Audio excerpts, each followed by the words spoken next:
Hello लोगोफोर, नोंथांमोनखौ नैबे गोदान भिडिअआव फिन खेबसेबाव बरायनाय थाबाय। दिनैनि नैबे भिडिअआव मोन 10ता आथोन गेलेनायनि बाथ्रानि सोमोन्दै सावरायगोन।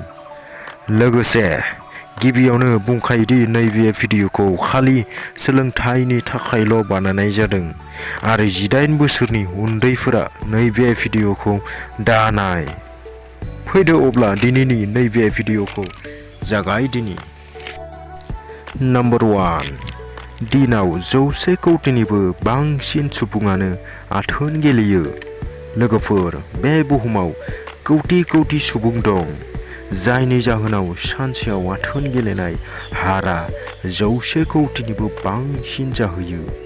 बेनि थाखायनो नम्बर 2, आथोन गेलेयोब्ला खर' सानाय आरो टेनसनफोराबो गैया जायो। मानोना आथोन गेलेनायजों जोंनि गोसो आरो मेलेमा गावनो गोजोन लायो, जायनि जाहोनाव बियो फ्रेश जाखांफिनो। नम्बर 3, बुहुमाव 25% हौवाफोरानो आथोन गेलेनायनि सोमोन्दैल' सानबाय थायो।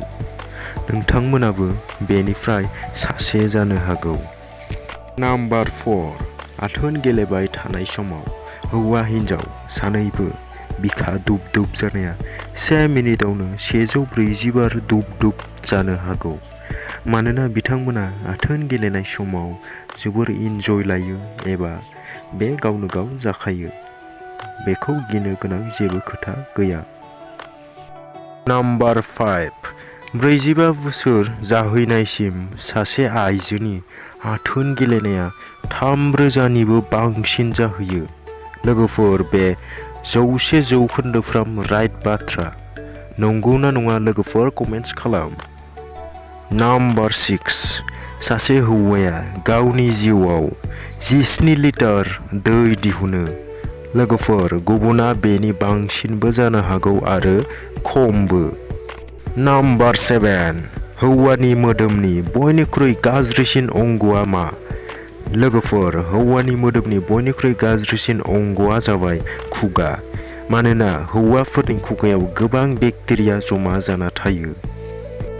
नम्बर 8, बुहुमनि गासैनि मादाव 65% हिन्जावफोरा आरो 90% हौवाफोरा सम जावरना लायो।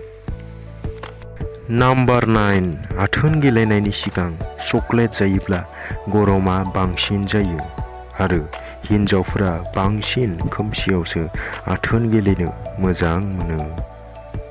नम्बर 10, फुङाव आथोन गेलेनाया देहानि थाखाय जोबोर मोजां जायो आरो आथोन गेलेनाय समाव हौवानि खर'आ जौ फेनाय बायदि जाखाङो।